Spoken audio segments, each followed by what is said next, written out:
Hi, my friend. My name is Angelo Giuliano. I'm Italian, but I was born in Switzerland, so I'm Italian and Swiss. I've been in China for 25 years, the last 3 years in Hong Kong.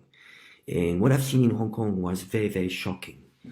I can compare all those colored revolution. So we saw it in Syria, in Iraq, and in Venezuela, and the last one was in Ukraine.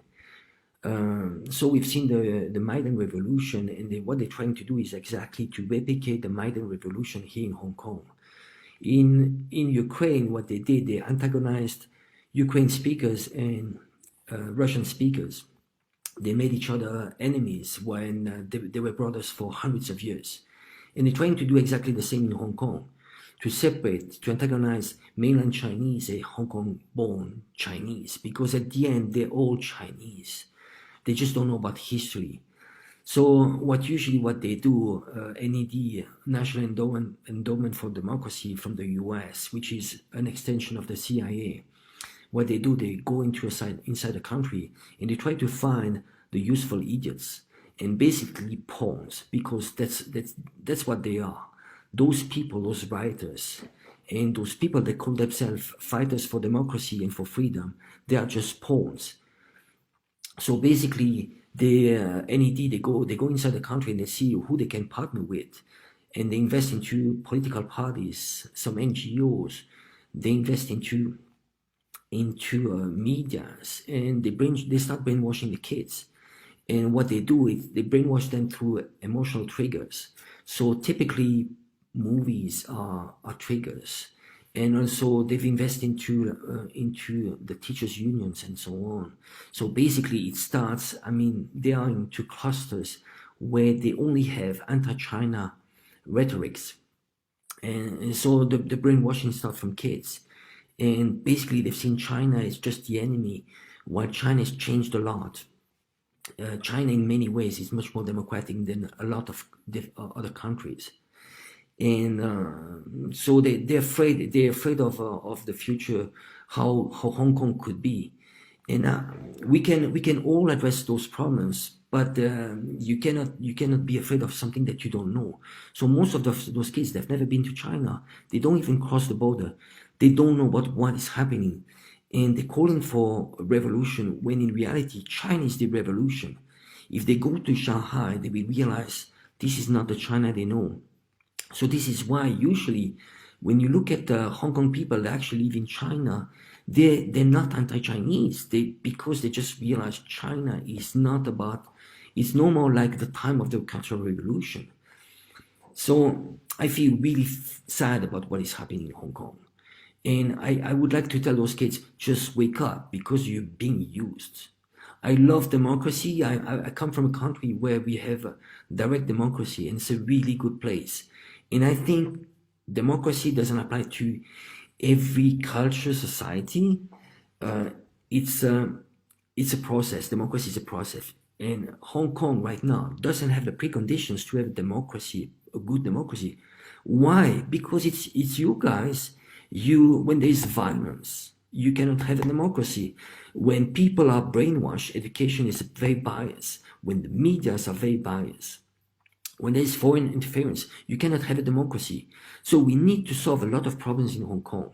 And I think there's another pressing problem, which is Article 23. It's about the sovereignty of China over Hong Kong.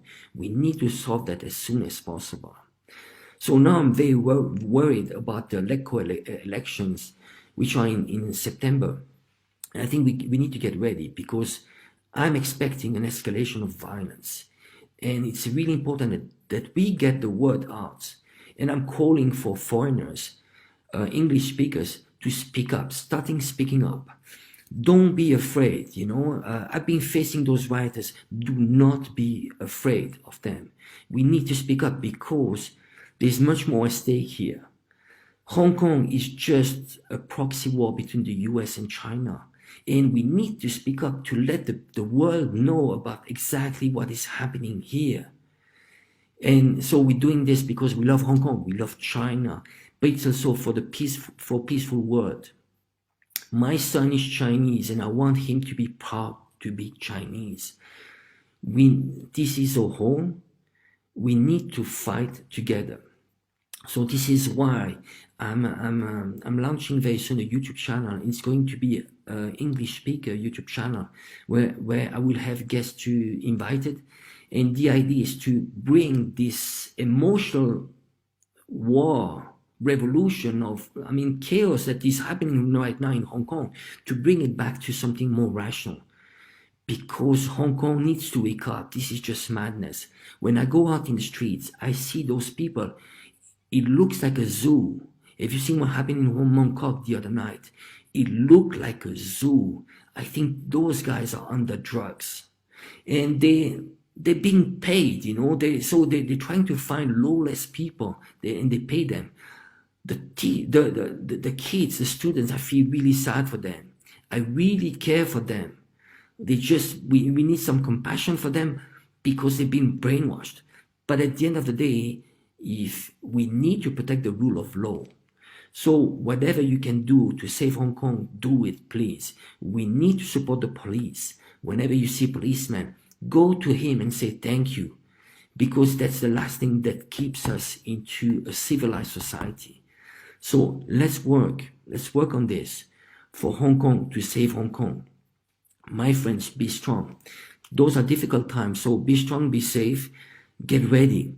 Try to push for Article 23 and get ready for this summer, because sadly I'm expecting an increase of violence.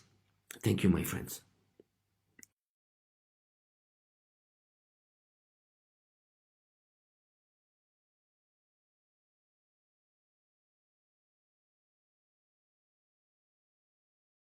Out there.